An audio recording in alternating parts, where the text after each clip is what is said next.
Artificial intelligence के course के आगाज हो चुका है। हम लोगों ने तय किया है कि एआई को completely free of cost YouTube के इस चैनल पे सीखेंगे। तो अगर अभी तक आपने चैनल को सब्सक्राइब नहीं किया तो सब्सक्राइब जरूर कर लीजिए। देखिए, एआई के अंदर तो बहुत सारी चीज़ें हैं, लेकिन शुरू कहाँ से करना है तो हमने समझा था कि numpy लाइब्रेरी को सबसे पहले एक्सप्लोर करने की ज़रूरत है। और ये जो कोर्स है ये numpy के ऊपर ही है। अब ये numpy का इंट्रोडक्टरी लेक्चर आप लोगों ने ज़रूर देखा होगा। आज हमारा दूसरा लेक्चर है। पहले लेक्चर में हमने numpy का इंट्रोडक्शन तो देखा ही था, साथ ही हमने ये समझा था कि पाइथन में जो लिस्ट का कॉन्सेप्ट है और numpy एरे है उसमें परफॉर्मेंस से रिलेटेड काफ़ी अंतर होता है। लेकिन कंपैरिजन करने के लिए सिर्फ ये दो चीज़ें नहीं है, बल्कि पाइथन में एरे का भी कॉन्सेप्ट होता है। अब पाइथन का एरे का कॉन्सेप्ट अगर आपने पाइथन में नहीं पढ़ा है, कोई बात नहीं, आज मैं उसको कवर अप करा देता हूँ। तो आज हम लोग डेडिकेटेडली एरे का कॉन्सेप्ट पढ़ने वाले हैं पाइथन के अंदर। तो ऑब्वियसली हमारा कंपैरिजन अब तीन चीज़ों के बीच में होने लगेगा। एक हमारा लिस्ट जो पाइथन में आप पढ़ते हैं, उसके बाद फिर आज जो हम पढ़ रहे हैं एरे, और तीसरी चीज़ numpy एरे जो हमारा नेक्स्ट लेक्चर में स्टार्ट हो जाएगा। लेकिन ये आज का लेक्चर बहुत इंपॉर्टेंट है सो दैट कि हम कंपैरिजन कर सकें कि क्यों हम numpy एरे को प्रेफर कर रहे हैं अपने एआई से रिलेटेड जॉब करने के लिए, जबकि एरे का कॉन्सेप्ट और लिस्ट का कॉन्सेप्ट ऑलरेडी पाइथन में। जिन लोगों को पाइथन नहीं आती है, प्लीज़ आप पाइथन का कोर्स पहले कर लीजिए, क्योंकि वो इसका प्री रिक्वेस्ट है। आपको कहीं भटकने की ज़रूरत नहीं है। इसी वीडियो के डिस्क्रिप्शन सेक्शन में जाइए, आपको वहाँ पे कई सारे लिंक्स मिलेंगे। आपको पाइथन के फ्री कोर्स का लिंक भी मिलेगा और पेड कोर्स का लिंक भी मिलेगा। दोनों में फ़र्क ये है कि पेड कोर्स में आपको ज़्यादा कंटेंट मिलता है और एक्सरसाइज, असाइनमेंट, उनके सॉल्यूशंस वगैरह भी मिलते हैं, जबकि जो यूट्यूब पे फ्री कोर्स है उसमें आपको काफ़ी सारे वीडियो लेक्चर्स मिलते हैं जो कंप्लीट है अपने आप में कोर्स। आप उसको पूरा देख लीजिए और उससे भी सीख सकते हैं। इन दोनों के अलावा अगर आपको ये कोर्स जो numpy का आप कर रहे हैं, इसके नोट्स डाउनलोड करने हैं, इससे रिलेटेड कुछ प्रैक्टिस शीट्स आपको चाहिए है, तो आप मेरे प्लेटफॉर्म पे इस कोर्स को एनरोल कर सकते हैं, जिसका कोई चार्ज नहीं है, डाउनलोडेबल है नोट्स। तो उसके लिए भी लिंक मैंने इसी वीडियो के डिस्क्रिप्शन में प्रोवाइड किया हुआ है, आप उसको चेक करिएगा। तो हेलो फ्रेंड्स, बहुत बहुत स्वागत है आपका mysurji.com के इस चैनल पे, और मैं हूं आपका दोस्त इंस्ट्रक्टर सौरभ शुक्ला, और हम लोग पढ़ रहे हैं एआई से रिलेटेड सीरीज, जिसमें हम लोग सबसे पहले ये प्लेलिस्ट बनाई है numpy के ऊपर। तो चलिए आज हम लोग देखते हैं एरे का कॉन्सेप्ट। तो पहले तो हम थोड़ा सा लिस्ट को रिवाइज कर लेते हैं। पाइथन के अंदर लिस्ट का कॉन्सेप्ट कैसा था, आई एम श्योर कि ये सब लोगों को पता है। तो लिस्ट का ऑब्जेक्ट हम कैसे बनाते हैं, तो मैंने टर्मिनल विंडो ओपन करके रखी हुई है। मैं मैक पे हूँ तो टर्मिनल कुछ ऐसा दिख रहा है। आप अगर विंडोज़ पे हैं तो आप कमांड प्रॉम्प्ट का यूज़ कर रहे होंगे। एनीवेज, यहाँ पर मुझे लिखना पड़ेगा पाइथन। आप कमांड प्रॉम्प्ट पे पाइथन लिख के एंटर हिट कर दीजिए। मैं यहाँ पाइथन 3 लिखकर एंटर हिट कर रहा हूँ, तो मैं टर्मिनल पे आ गया हूँ। ये पाइथन शेल है बेसिकली, यहाँ पर हम सिंगल लाइन कमांड चला सकते हैं। तो अगर मुझे लिस्ट ऑब्जेक्ट बनाना होता है तो मैं किस तरीके से बनाता हूँ, मैं इस तरीके से बनाता हूँ। आप समझ सकते हैं कि ये एक एम्प्टी लिस्ट ऑब्जेक्ट हमने बनाया हुआ है। अगर इसका टाइप हम चेक करेंगे तो टाइप ऑफ L1 हमें मिल जाता है लिस्ट। तो ये लिस्ट टाइप का है। अगर इसके अंदर हमें कुछ डेटा रखना है तो हम इस तरीके से रख सकते हैं। मैंने 33, 44, 22 ऐसे 3 वैल्यूज़ रख दी हैं। अभी भी आप देखें, जो टाइप है L1 का वो लिस्ट है, और इसके अंदर ये 3 वैल्यूज़ रखी हुई हैं। ये ज़रूरी नहीं है कि हम केवल इंट टाइप की वैल्यू ही रखें। हम L1 के अंदर, या L2 बना लीजिए, इसके अंदर हम स्ट्रिंग भी रख सकते हैं। स्ट्रिंग जैसे कि मैंने लिखा भोपाल, मैं लिख रहा हूँ इंदौर, मैं लिख रहा हूँ जयपुर। तो इस तरीके से मैंने लिस्ट बना ली जिसमें कि str टाइप की वैल्यू, पर यह भी ज़रूरी नहीं है, हम किसी भी टाइप की वैल्यू इसमें रख सकते हैं। इनफैक्ट हेट्रोजीनियस टाइप की वैल्यूज़ भी रख सकते हैं, जैसे कि मैंने 4.5 भी रखा, मैंने ट्रू भी रखा, मैंने एक कॉम्प्लेक्स नंबर भी रख दिया, मैंने एक स्ट्रिंग भी रख दी। इस तरीके से मैं अलग अलग टाइप की वैल्यूज़ भी इसके अंदर रख सकता हूँ। इनफैक्ट आप चाहें तो लास्ट लेक्चर में आपने एग्जाम्पल भी देखा था, हमने लिस्ट के अंदर लिस्ट भी बनाई हुई थी। तो अगर आप चाहें तो लिस्ट के अंदर एक लिस्ट मैंने बना दी, फिर मैंने दूसरी लिस्ट बना दी, फिर मैंने तीसरी लिस्ट बना दी, राइट। इस तरीके से मैं लिस्ट के अंदर लिस्ट भी बना सकता हूँ। तो लिस्ट हम कुछ इस तरीके से बनाते थे, और लिस्ट के एलिमेंट्स इंडेक्स्ड होते थे।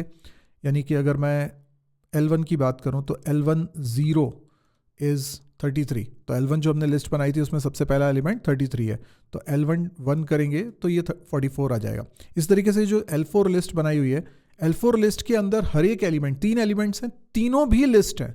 तो मैं L4 0 करूंगा तो पहली लिस्ट मुझे मिलेगी।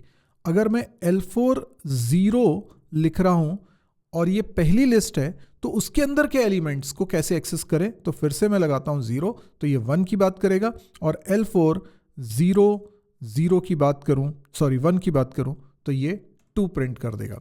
तो इस तरीके से आप लिस्ट के अंदर लिस्ट भी एक्सेस कर पा रहे हो। तो ये तो था लिस्ट, और लिस्ट के बारे में हमें कई चीज़ें पता है, जैसे लिस्ट एक क्लास है, लिस्ट एक इटरेबल है, आप इस पे फॉर लूप यूज़ कर सकते हो, फॉर एलिमेंट इन L1, या कुछ और ले लेता हूँ, L2 ले लेता हूँ, ठीक है, L2, और यहाँ पर मैं प्रिंट करता हूँ E की वैल्यू। तो आप देखें यहाँ पे तीनों शहर के नाम दिखाई दे रहे हैं। तो हम इस पे फॉर लूप भी यूज़ कर सकते हैं। दैट मीन्स ये इटरेबल है, इसके एलिमेंट्स इंडेक्स्ड हैं, ये म्यूटेबल है, इसमें हम चेंजेस कर सकते हैं। इसके अलावा इसमें हम डेटा रख भी सकते हैं। जैसे अगर मैं L1 को एक बार बता दूं कि ये 3 एलिमेंट्स है इसके अंदर, अगर मैं इसमें चौथा एलिमेंट रखना चाहता हूं तो L1 3 करके असाइन अगर करने की कोशिश करता हूं तो ये एरर देगा, क्योंकि 3 ही इंडेक्स हैं इसमें, 0 1 2, तो आप इनवैलिड इंडेक्स कभी भी नहीं लिख सकते। आपको अगर इसमें वैल्यू रखना ही है तो आप लिखते हैं L1 डॉट अपेंड, और फिर आप इसके अंदर वैल्यू रख सकते हैं, या बीच में भी आपको इंसर्ट करना है तो आप कर सकते हैं। जैसे 44 और 22 के बीच में मुझे रखना है, तो इसका मतलब मुझे इंडेक्स नंबर 0 1 2 पे रखना है, क्योंकि 22 को मैं आगे शिफ्ट करूंगा। तो मैं लिखता हूं L1 डॉट इंसर्ट, और इंडेक्स की वैल्यू है 2, और डेटा जो मुझे रखना है लेट्स से 66, और आप देख सकते हैं कि L1 में 22 को शिफ्ट करके वहाँ पे 66 आ गया है। तो इस तरीके से आप इंसर्ट भी कर सकते हैं। और भी बहुत सारे फंक्शंस हैं लिस्ट क्लास के बारे में आपको पता है, और इसमें कई सारे बिल्ट इन मेथड्स भी हैं जिनका हम इस्तेमाल कर सकते हैं। जैसे कि मुझे अगर इन सब वैल्यू का सम करना है तो मैं सम फंक्शन का इस्तेमाल कर सकता हूँ। मुझे अगर इसमें सबसे बड़ी वैल्यू पता करनी है तो मैं मैक्स फंक्शन का इस्तेमाल कर सकता हूँ। इसी तरीके से मिन फंक्शन भी हमारे पास, सॉर्टेड फंक्शन होता है जिससे कि हम सॉर्टेड लिस्ट हासिल कर लेते हैं। ये L1 में कोई चेंजेस नहीं करता है, इसने एक नई लिस्ट बनाई, उसमें सॉर्टेड ऑर्डर में एलिमेंट्स को रख दिया, L1 के ही एलिमेंट्स को रख दिया, पर L1 में चेंजेस नहीं करा, और इसने लिस्ट को रिटर्न किया। तो ये सारे फंक्शंस होते हैं। और अगर मुझे ये पता करना है कि इसमें कितने एलिमेंट्स हैं तो मैं len फंक्शन को यूज़ करूँगा, तो मुझे पता चल जाएगा कि इसमें अभी 5 एलिमेंट्स रखे हुए हैं। तो ये तो लिस्ट है। लेकिन अब जो हमें मेन चीज़ पढ़नी है वो क्या है, वो है एरे। तो देखो, जो स्टैंडर्ड लाइब्रेरी है पाइथन की, उसमें एरे का कॉन्सेप्ट नहीं है। उसमें जो डेटा स्ट्रक्चर्स मिल रहे हैं वही है, टपल है, रेंज है, str है, लिस्ट है, सेट है, डिक्ट है, इस तरह के हमारे पास डेटा स्ट्रक्चर्स हैं। बट हमें एरे नाम की कोई चीज़ नहीं मिल रही है, जैसा कि कन्वेंशनली आपने C++, जावा जैसी प्रोग्रामिंग लैंग्वेज में पढ़ के रखा हुआ है। पर एक्चुअल में पाइथन की स्टैंडर्ड लाइब्रेरी में तो नहीं, लेकिन अलग से ये मौजूद है, तो आप इसको यूज़ कर सकते हैं। इसके लिए आपको पहले इंपोर्ट करना पड़ता है एरे को। जब आप एरे को इंपोर्ट करते हैं तब आप एरे को यूज़ कर सकते हैं। आप अब एरे बना सकते हैं। एरे किस तरीके से आप बनाएंगे, जैसे मैंने लिखा A, और इसके अंदर मैं लिख रहा हूँ एरे डॉट एरे। तो एरे तो मॉड्यूल का नाम हो गया। उसके बाद फिर उसके अंदर कोई क्लास, कोई फंक्शन है जिसको मैं यूज़ कर रहा हूँ। अच्छा, यहाँ पर हम टाइप भी स्पेसिफाई करते हैं।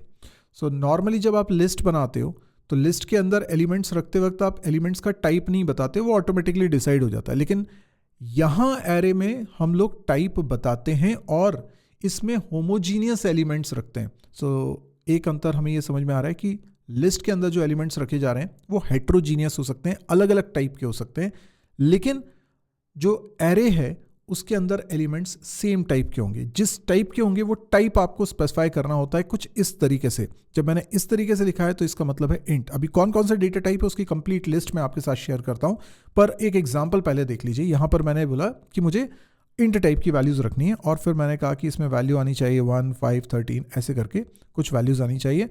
तो ये मेरा एरे बन चुका है। अगर मैं प्रिंट कराता हूं एरे की वैल्यू तो आप देख सकते हैं वो कुछ इस तरीके से प्रिंट कर रहा है। और क्या इस एरे के एलिमेंट्स को मैं इंडेक्स की मदद से एक्सेस कर सकता हूँ? तो यस, मैं बिल्कुल इस तरीके से कर सकता हूँ। A1 A2 इस तरीके से कर सकता हूँ, और अगर A3 लिखूंगा तो वो एरर भी देगा, इंडेक्स एरर, क्योंकि वो आउट ऑफ बाउंड है। फॉर लूप भी लगा सकते हैं। फॉर लगाया E in A, ये ट्रिबल हो जाता है, और यहाँ पे प्रिंट E कर दीजिए तो ये सारी वैल्यूज़ आपको प्रिंट होके मिल जाएंगी। अच्छा, ये जो नोट्स मैं आपको बता रहा हूँ यहाँ पर, ये नोट्स आप डाउनलोड कर सकते हैं, जिसका लिंक मैंने वीडियो के डिस्क्रिप्शन में दिया है, शुरुआत में भी मैंने बताया था आपको। तो एरे मॉड्यूल है, और एरे मॉड्यूल के अंदर देखिए यही अभी हमने बनाया है, जो मैं पढ़ा रहा हूँ वो सब कुछ नोट्स में अवेलेबल है, आप इसको डाउनलोड कर सकते हैं। टू स्पेसिफाई टाइप एलिमेंट्स, यहाँ पर आप टाइप स्पेसिफाई कर रहे हो, एज अ स्ट्रिंग यहाँ पे प्रोवाइड कर रहे हो। तो array is a module, no doubt. Array support only one dimensional array, this is something very important. अगर आप C++, जावा जैसी लैंग्वेजेस के बैकग्राउंड से आए हैं तो आपको मालूम है वहाँ मल्टी डायमेंशनल एरे भी होता है, 1 डायमेंशन, 2 डायमेंशन, 3 डायमेंशन, ठीक है। अब जिसको नहीं मालूम कि 1 डायमेंशन, 2 डायमेंशन, 3 डायमेंशन क्या होता है, सो आप ऐसे समझो कि अगर मेरे पास लिस्ट ऑफ वैल्यूज़ हैं, जैसे मेरे पास है 1, 5, 13, सो ये एक ही डायरेक्शन में लीनियरली अरेंज्ड है। हम इनको कॉन्सेप्चुअली क्या देख रहे हैं कि ये लीनियरली अरेंज्ड है। दैट मीन्स पहली वैल्यू है, फिर दूसरी वैल्यू है, फिर तीसरी वैल्यू है, फिर चौथी वैल्यू है, तो एक ही डायरेक्शन हुई ना, उसी में आगे बढ़ते जा रहे हैं। सो ये 1 डायरेक्शन में हम वैल्यूज़ को लिखते जा रहे हैं, लेकिन ये एक डायरेक्शन है। अगर मैं इसको एक से अधिक डायरेक्शन में लिखूं, एक से अधिक डायरेक्शन में लिखने का मतलब ये है कि मैं वैल्यूज़ को अरेंज कर रहा हूं कुछ मैट्रिक्स फॉर्म में, जैसे 1, 5, 13 हो गया, दूसरी 2, 7, 10, 3, 5, 6, 4, 8, 9। आप एक चीज़ देख रहे हैं कि 3 वैल्यूज़ में लिखता जा रहा हूं, तो आप इसको 2 अलग अलग डायरेक्शन में काउंट कर सकते हैं। एक डायरेक्शन ये हो गई, एक डायरेक्शन ये हो गई। तो ऊपर से नीचे की तरफ आप काउंटिंग कर रहे हैं तो आपको दिख रहा है कि 4 रोज हैं, और आप अगर ऐसे काउंट कर रहे हैं तो आप बोलते हैं कि 3 कॉलम्स हैं। तो ये कहलाता है 2 डायमेंशनल, क्योंकि ये 2 अलग अलग डायरेक्शन में इंक्रीज हो रहे हैं। ये हॉरिजॉन्टली भी इंक्रीज हो रहा है, वर्टिकली भी इंक्रीज हो रहा है, तो इसको बोलते हैं डायमेंशन। और 3 डायमेंशन भी हो सकता है, 4 डायमेंशन भी हो सकता है, 5 डायमेंशन भी हो सकता है, मल्टी डायमेंशनल। लेकिन जितना ज़्यादा डायमेंशन हायर होती जाती है उतना उसको इमेजिन करना आपके लिए थोड़ा सा डिफिकल्ट होता जाता है। लेकिन ठीक है, इसको आप रियल ऑब्जेक्ट से भी कंपेयर कर सकते हैं। अगर ये एक प्लेन शीट ऑफ पेपर है तो ऐसे कई सारे पेपर्स हैं और उनमें कुछ नंबर्स लिखे हुए हैं, और ऐसी कई सारी शीट्स हैं, तो ये हो जाता है 3 डायमेंशनल डेटा। आप यहाँ शीट को भी काउंट कर पा रहे हो, तो शीट को भी काउंट आप कर पा रहे हो, दैट मीन्स ये 3 डायमेंशन में हम मेजर कर पा रहे हैं, सीक्वेंस देख पा रहे हैं। तो sheet number 1, sheet number 2, sheet number 3, sheet number 4, and इस तरीके से हम डायमेंशंस को कितना भी बढ़ा सकते हैं।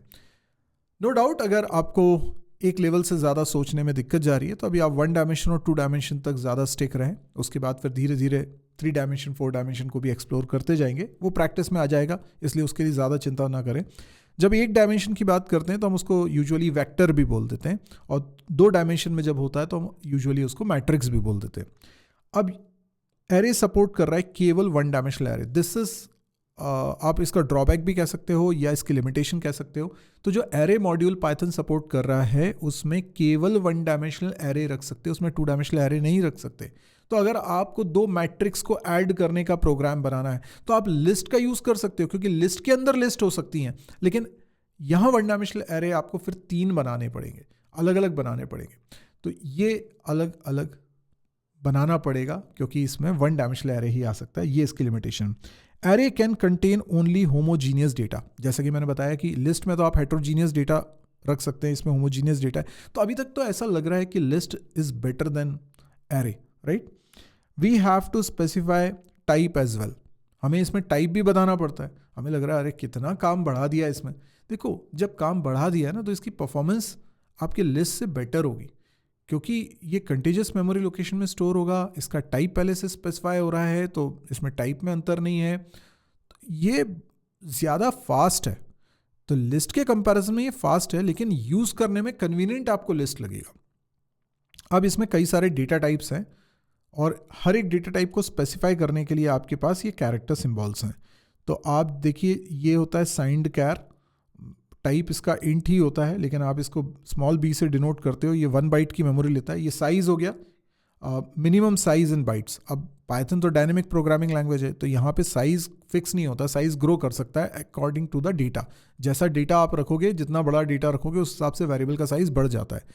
तो मिनिमम साइज इन बाइट्स यहाँ पर लिखा हुआ है, तो ये मिनिमम 1 बाइट लेगा, मैक्सिमम की कोई लिमिट नहीं है, वो तो कितना भी ले सकता है। तो ये अलग अलग टाइप हैं, ये टाइप के नाम लिखे हुए हैं, ये कैरेक्टर, ये नोट्स आप डाउनलोड कर लीजिएगा। अभी मैंने जैसे आई को यूज़ किया है तो ये साइंड इंट होता है, आप लॉन्ग भी यूज़ कर सकते हैं अगर आपको यूज़ करना है। इसके अलावा भी कुछ टाइप्स हैं, तो ये सारे आप यूज़ कर सकते हैं। लेकिन क्या इसमें नेगेटिव इंडेक्सिंग का कॉन्सेप्ट होता है? यस, इसमें नेगेटिव इंडेक्सिंग का भी कॉन्सेप्ट होता है। अगर मैंने लिखा ए, तो ए के अंदर अभी ये 3 चीज़ें हैं। अगर मैं लिखता हूँ A-1, आपने पाइथन लिस्ट के अंदर पढ़ा हुआ है कि नेगेटिव इंडेक्सिंग का कॉन्सेप्ट है। नेगेटिव में -1 से हम स्टार्ट कर रहे हैं, तो वो राइट मोस्ट का इंडेक्स होता है, तो ये हो जाता है 13। और इसी तरीके से A-2 करेंगे तो वो हो जाएगा 5, A-3 करेंगे तो वो हो जाएगा 1। तो ये 3 एलिमेंट्स से इसके अंदर नेगेटिव इंडेक्सिंग भी होगी। अब एक और चीज़ सीखिए कि हम जब एरे को प्रिंट करा रहे हैं, तो मैं लिख रहा हूँ A, आप देखिए कैसा प्रिंट हो रहा है। मैं लिख रहा हूँ प्रिंट A, तो ये कैसा प्रिंट हो रहा है। लेकिन मुझे सिर्फ एरे प्रिंट करना है ना, ये पूरा एरे लिखा हुआ है, फिर उसमें डेटा टाइप के लिए जैसा हमने ऊपर क्रिएट करते वक्त लिखा था बिल्कुल वैसे ही का वैसा दिख रहा है, वैसा नहीं होना चाहिए। तो हम लोग क्या करते हैं, प्रिंट में एक स्टार लगाते हैं और फिर ए लिखते हैं। आप देखो ये उसके अंदर की वैल्यूज़ को प्रिंट करता है। तो this is the way you can print only elements of that array. और देखो यहाँ पे एलिमेंट्स के बीच में कोई कॉमा वगैरह कुछ नहीं है, स्पेस से सेपरेट हो रही हैं वैल्यूज़। तो ये एक तरह से लिस्ट ऑफ वैल्यूज़ हैं या टपल ऑफ वैल्यूज़ हैं जो हमने प्रिंट को प्रोवाइड करी, और वो हमको ये वैल्यूज़ प्रिंट करके दे रहा है। ओके, हमने पढ़ा लिस्ट के अंदर वैल्यूज़ रखी जा सकती हैं लिस्ट टाइप में, और उसके लिए हमने देखा था एक इंसर्ट फंक्शन और एक अपेंड फंक्शन। अब इस एरे के अंदर अगर मुझे वैल्यू रखनी है तो मैं कैसे रखूँगा वैल्यू? तो इसके लिए मैं यूज़ करने वाला हूँ ए, हमारा एरे हो गया, डॉट इंसर्ट। ओह, ये तो बिल्कुल वैसा ही है जैसा लिस्ट में था। तो मैंने कहा इंडेक्स नंबर 1 पे जहाँ पर अभी 5 रखा हुआ है, वहाँ पे आ जाना चाहिए 10। ओके, तो ए में क्या हो चुका है, 5 की जगह 10 आ गया और 5 आगे शिफ्ट हो गया है। तो इस तरीके से हम बीच में डेटा इंसर्ट कर सकते हैं। क्या इसमें अपेंड का ऑप्शन भी है जैसा लिस्ट में होता था? मैंने अगर यहाँ पे 30 को अपेंड करना चाहा तो हो रहा है क्या? यस, 30 भी अपेंड हो रहा है। इसका मतलब अपेंड और इंसर्ट फंक्शन एग्जैक्टली वैसे ही काम कर रहे हैं जैसे लिस्ट के अंदर काम करते थे। तो ये आपके लिए ईजी हो गया। देन अगर आपको कोई पर्टिकुलर एलिमेंट को डिलीट करना है, जैसे आप डिलीट करते थे लिस्ट के अंदर, तो लिस्ट के अंदर एक DL कीवर्ड से आप डिलीट करते थे, यहाँ पर आप कैसे डिलीट करोगे? सो लेट्स से मैंने डिलीट करा DL कीवर्ड से A ऑफ 2 को, यानी कि जो 5 है उसको डिलीट कर रहा हूँ, तो A की वैल्यू हम देख रहे हैं उसमें से 5 चला गया। Yes, this is one of the way. दूसरा तरीका ये है कि अगर मैं A.pop फंक्शन को इस्तेमाल करूँ, ये पॉप फंक्शन में हम लोग पास कर देंगे कोई एक इंडेक्स। अगर मैं केवल पॉप फंक्शन लिखता हूँ तो वो लास्ट एलिमेंट ही पॉप करेगा, दैट इज़ 30। अब A के अंदर 30 नहीं है ना। और अगर मैं A.pop लिखकर बोलता हूँ कि मुझे पहली वैल्यू को डिलीट करना है और तो मैं 0 इंडेक्स प्रोवाइड कर रहा हूँ, तो वो 1 को डिलीट कर देगा। तो पॉप फंक्शन किसी भी वैल्यू को डिलीट कर सकता है, आप उसका इंडेक्स प्रोवाइड करिए, और कुछ नहीं प्रोवाइड करेंगे तो लास्ट वैल्यू डिलीट होगी। इसके अलावा एक और फंक्शन है रिमूव, तो आप A.remove फंक्शन को कॉल कर सकते हैं, और रिमूव फंक्शन को कॉल करेंगे तो फ़र्क क्या है पॉप और रिमूव में? पॉप फंक्शन में आप इंडेक्स प्रोवाइड कर रहे हैं जिस एलिमेंट को आपको डिलीट करना है, रिमूव के अंदर आप एलिमेंट की वैल्यू प्रोवाइड कर रहे हैं जिसको आपको डिलीट करना है। तो अब 13 को आपने रिमूव कर दिया है। पॉप हम 1 पहले ही निकाल चुके थे और 13 भी निकाल दिया, अब 10 अकेला उसके अंदर बच रहा है। तो इस तरीके से आप वैल्यू को हटा सकते हो। तो रिमूव भी हो गया, पॉप भी हो गया, DL कीवर्ड की मदद से भी आपने रिमूव कर लिया। अब ज़रा इस एरे के अंदर कुछ वैल्यूज़ हम लोग इंसर्ट कर देते हैं। अगर मैंने लिखा A.insert और मैं यहाँ पे इंडेक्स बता रहा हूँ, फॉर एग्जांपल मैंने इंडेक्स बोला 0, और मैं यहाँ पे मल्टीपल वैल्यूज़ को लिखना चाहता हूँ, मैंने 1 2 3 ऐसे लिख दिया, क्या होगा? ये एरर देगा, क्योंकि यहाँ पर एरे के अंदर होमोजीनियस एलिमेंट्स आ सकते हैं और उसमें सिर्फ इंट टाइप का एलिमेंट आ रहा है, तो वो बोल रहा है कि टपल टाइप का एलिमेंट हम उसमें इंसर्ट नहीं कर सकते। हम चाह रहे हैं कि टपल के एलिमेंट्स उसके अंदर आ जाएं, बट वो चीज़ नहीं हो रही, वो फिर हमें एक एक करके करना है या फिर लूप लगा के हम कर सकते हैं। जैसे हम लूप लगाएंगे, एक एक वैल्यू को उसके अंदर इंसर्ट करेंगे, तो बेसिकली ए डॉट इंसर्ट फंक्शन को हम रिपीटेडली कॉल कर रहे होंगे। तो अभी मैंने 0 लिखा और इसके अंदर मैंने 20 को इंसर्ट कर दिया, फिर ए डॉट इंसर्ट और उसमें 40 को इंसर्ट कर दिया at 0 index, a dot append कर दिया, मैंने 50 को रख दिया, ए डॉट अपेंड कर दिया, मैंने 30 को रख दिया। अभी ए को देखें क्या स्थिति है। हाँ, तो ए में अभी 5 एलिमेंट्स रखे हुए हैं। अब हम लोग यहाँ पर कुछ और एलिमेंट्स रख देता हूँ, मैं थोड़ा ज़्यादा एलिमेंट्स करना चाहता हूँ, तो मैंने ए डॉट अपेंड कर दिया 70 को, देन मैंने ए डॉट अपेंड कर दिया 90 को, ए डॉट अपेंड कर रहा हूँ कौन सा नहीं लिया, 50 60, ठीक है, इस तरीके से मैंने ले लिया और मैं प्रिंट करा रहा हूँ ए की वैल्यू। सॉरी, प्रिंट में लिखना पड़ेगा मुझे स्टार ए, ठीक है। सो ये हमारे पास वैल्यूज़ हैं, कितनी वैल्यूज़ हैं, 3 3 6 7 8 वैल्यूज़ अभी हमने इस एरे के अंदर रखी हुई है। अब मैं इस पे स्लाइसिंग ऑपरेटर भी यूज़ कर सकता हूँ, इंडेक्सिंग का कॉन्सेप्ट है ही, और जिस तरीके से स्लाइसिंग ऑपरेटर हम यूज़ करते थे लिस्ट में, वैसा ही हम यहाँ पर यूज़ कर देंगे। तो कैसे यूज़ करना है, मैंने लिखा ए स्क्वायर ब्रैकेट और उसमें अगर 2 बार कोलन लगाता हूँ तब तो ठीक है, वो एज इट इज़ ही प्रिंट होता है। पर अगर मैंने लिख दिया इंडेक्स नंबर 1 से स्टार्ट करते हुए इंडेक्स नंबर 5 तक जाना है, ठीक है, और एंटर हिट कर दिया, तो आप देख रहे हो कि इस एरे में इंडेक्स नंबर 0 पे 40 रखा है, 1 पे 20 रखा है। तो इंडेक्स 1 से स्टार्ट कर रहे हैं, ये स्टार्टिंग वैल्यू है, और ये एंड वैल्यू होती है जो कि एक्सक्लूड होती है, यानी इंडेक्स नंबर 5 के पहले। तो इंडेक्स नंबर 5 क्या है, 0 1 2 3 4 5, तो 70 पे आ रहा है 5, तो 70 के पहले और इंडेक्स नंबर 1 से स्टार्ट करते हुए, तो 1 से 5 तक 1 इंक्लूसिव है, 5 एक्सक्लूसिव है, ये एलिमेंट्स पिकअप हो गए। तो स्लाइसिंग ऑपरेटर बेसिकली एक स्लाइस, एक पोर्शन निकालता है लिस्ट में से, और हम ये बता सकते हैं कि किस इंडेक्स से किस इंडेक्स तक कंसिडर करना है। लगातार में कंसिडर करना है तो यानी गैप 1 का है, पर अगर आप गैप ज़्यादा का रखना चाहते हो तो वो भी पॉसिबल है। आप यहाँ पर जैसे मैंने लिखा 6 और यहाँ पर मैं लिख रहा हूँ 2, तो इंडेक्स नंबर 1 से स्टार्ट हो रहा है, 6 के पहले रुक जाना है और 2 का गैप रखना है। तो इंडेक्स 1 पे कौन है, 20 है, फिर 2 का गैप लेंगे तो इंडेक्स कितना हो गया, 3 पर 50 रखा हुआ है, 3 के बाद 5 पे 70 रखा है, तो 20 50 70 ये आएगा। आप देखिए 20 50 70 इसमें आ रहा है। तो बेसिकली है क्या रूल ये है कि आप 2 कोलन लगाते हैं और 2 कोलन में पहले जगह पर होता है बिगिनिंग वैल्यू, फिर एंड वैल्यू, ये इंडेक्स की वैल्यूज़ हैं, और स्टेप यानी कि गैप। तो कंसेक्यूटिव वैल्यूज़ में क्या गैप रहना चाहिए वो आप बताते हो। अगर कुछ नहीं बताओगे तो उसको बाय डिफ़ॉल्ट 1 कंसिडर कर लेगा, और अगर ये कुछ नहीं बताओगे तो वो by default extreme values consider कर लेगा। तो अगर एंड वैल्यू आपने स्पेसिफाई करी है तो वो एक्सक्लूसिव है, एंड वैल्यू स्पेसिफाई नहीं करी, इस जगह पर खाली छोड़ दिया है, तो इसका मतलब है कि वो एक्सट्रीम एंड तक जाएगा, आखिरी इंडेक्स तक जाएगा। और बिगनिंग की वैल्यू अगर आपने नहीं ली है तो वो एक्सट्रीम स्टार्टिंग है, तो वो मैं एक्सट्रीम क्यों बोल रहा हूँ, मैं 0 भी तो बोल सकता हूँ। नहीं, 0 इसलिए नहीं बोल सकता हूँ क्योंकि स्टेप की वैल्यू नेगेटिव भी हो सकती है। अगर स्टेप की वैल्यू नेगेटिव होगी तो ये 0 से स्टार्ट नहीं होगा, फिर ये इंडेक्स -1 से यानी आखिरी वैल्यू से स्टार्ट होगा।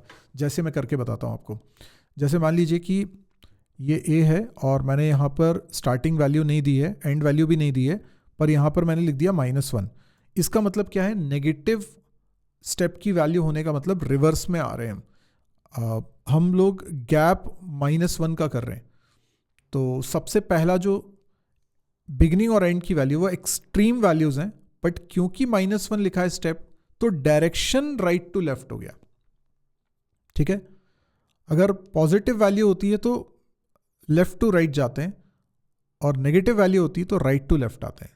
तो अभी एक्सट्रीम एंड का मतलब 0 से स्टार्टिंग नहीं होगी, बल्कि लास्ट इंडेक्स से स्टार्टिंग होगी। लास्ट इंडेक्स मतलब अभी इसमें 8 वैल्यूज है ना, 8 वैल्यूज़ हैं, मतलब इंडेक्स 0 से 7 तक है, तो लास्ट इंडेक्स हुआ 7, तो 7 इंडेक्स से स्टार्ट होगा, एंड वैल्यू नहीं दी है तो कुछ भी एक्सक्लूड नहीं होगा, ये पूरा एक्सट्रीम एंड तक जाएगा, यानी 0 तक जाएगा।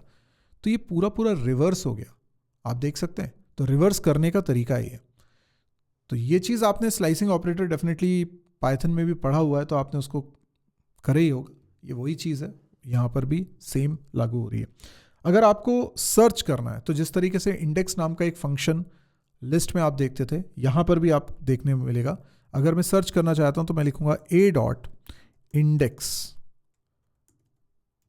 किस वैल्यू को मुझे सर्च करना है, लेट से मुझे 50 को सर्च करना है, तो ये मुझे बता रहा है कि वो इंडेक्स नंबर 3 पे रखा हुआ है। आप देखें 0 1 2 3, व्हाट हैपन, 0 1 2 3 4,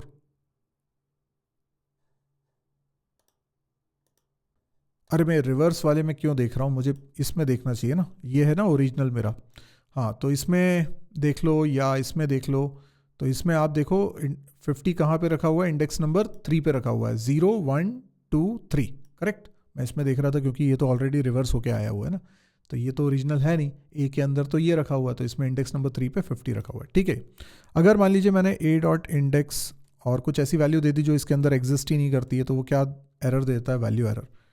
ओके, तो ये सर्च करने का तरीका हो गया। अगर किसी एलिमेंट को आपको सर्च करना है, क्या इन ऑपरेटर से भी आप यहाँ पे चेक कर सकते हैं कोई वैल्यू इसके अंदर एग्जिस्ट करती है कि नहीं करती। जैसे 30 इन ए, तो वो बोल रहा है ट्रू, यस, इन ऑपरेटर भी आप वर्क करा देते हो। अब एडिट करना है, मान लीजिए आपकी किसी वैल्यू को, तो वो कैसे एडिट करोगे। मान लीजिए मैंने लिखा A0, जिसके अंदर अभी क्या रखा है, 40 रखा हुआ है, ठीक है। मैं A को एक बार प्रिंट करा देता हूँ, तो अब मैं A0 पे रखना चाहता हूँ, सपोज करो 100, तो ये चेंजेस हो गए। तो आप इस तरीके से वैल्यू को एडिट भी कर सकते हो। अगर आपको काउंट करना है कोई पर्टिकुलर एलिमेंट कितनी बार आ रहा है, वैसे तो सारे एलिमेंट एक एक बार ही आ रहे हैं, पर अगर आपको काउंट करना है तो आप लिख सकते हो a.count। ये फंक्शन भी बिल्कुल वैसा ही है जैसा कि लिस्ट में था, तो एक बार आ रहा है। अगर एक से ज़्यादा बार आता तो ये 2 रिटर्न करता या 3 रिटर्न करता। तो ये काउंटिंग कर सकते हैं, फ्रीक्वेंसी हम देख सकते हैं। अगर मुझे रिवर्स करना है तो रिवर्स करने का मैंने एक लॉजिक तो आपको बता ही दिया है, लेकिन इसके अलावा एक रिवर्स फंक्शन भी होता है इसके अंदर, इसको भी आप यूज़ कर सकते हो। इससे ये ओरिजिनल एरे में ही चेंजेस कर देगा, मतलब एक ही वैल्यू प्रिंट करा रहा हूँ तो वो रिवर्स कर चुका है। तो अब पहला एलिमेंट 60 हो गया है, 100 जो है वो लास्ट एलिमेंट बन चुका है। इसके अलावा एक, जैसे अभी हम लोग बात कर रहे थे कि अगर मुझे मल्टीपल वैल्यूज़ एक साथ रखनी है तो मैं कैसे रखूँगा, क्योंकि हम जब इंसर्ट कर रहे हैं और हम एक ही वैल्यू दे सकते हैं इंसर्ट फंक्शन से और अपेंड फंक्शन से, जिस टाइप की वैल्यू हम उस एरे में रख पा रहे हैं उस टाइप की एक ही वैल्यू रख सकते हैं। लेकिन अगर आपको बहुत सारी वैल्यूज़ रखनी है तो आप क्या करें, आप एक्सटेंड फंक्शन का इस्तेमाल करें, और एक्सटेंड फंक्शन के अंदर आप कोई भी इटरेबल पास कर सकते हो। जैसे कि आप टपल पास कर सकते हो, लिस्ट पास कर सकते हो। मैंने लिस्ट पास कर दी और इसमें 1 2 3 3 वैल्यूज़ ले ली, तो ये तीनों वैल्यूज़ को इस लिस्ट, इस एरे के अंदर जोड़ देगा। तो मैं एक बार प्रिंट करा देता हूँ इस एरे को, देखिए इसके अंदर 1 2 3 भी जुड़ चुका है। तो अगर आपको एक साथ बहुत सारी वैल्यूज़ रखनी हो तो आप एक्सटेंड फंक्शन का इस्तेमाल करिएगा। एक्सटेंड फंक्शन आप देखते हो कि लिस्ट के अंदर नहीं था, एरे में है। तो आई होप आपको ये एरे का कॉन्सेप्ट समझ में आया होगा। ये सारी चीज़ें जो मैं आपको बता रहा हूँ ये नोट्स में प्रोवाइड कर रहा हूँ, आप लिंक वीडियो के डिस्क्रिप्शन में देख लीजिए, वहाँ से डाउनलोड आपको करना है। फ्री रजिस्ट्रेशन में कोई भी चार्ज नहीं है, लेकिन आपके पास नोट्स आ जाएंगे। साथ ही साथ चैनल को सब्सक्राइब नहीं किया तो सब्सक्राइब कर लो, क्योंकि ये सीरीज़ भी आ रही है, इसके बाद भी सीरीज़ आ रही है। एआई पे ढेर सारा कंटेंट आपको इस चैनल पे मिलने वाला है, तो कुछ भी मिस ना हो तो सब्सक्राइब करिए, लाइक करिए, कमेंट दीजिए। और हर संडे को मैं यूट्यूब पे लाइव भी आता हूँ रात को 9 बजे, उसमें भी आइए, बात करेंगे। आपको क्या और चाहिए, आपके क्या सवाल हैं, उनके जवाब भी दूंगा। आज के लिए इतना ही। Thank you, good bye.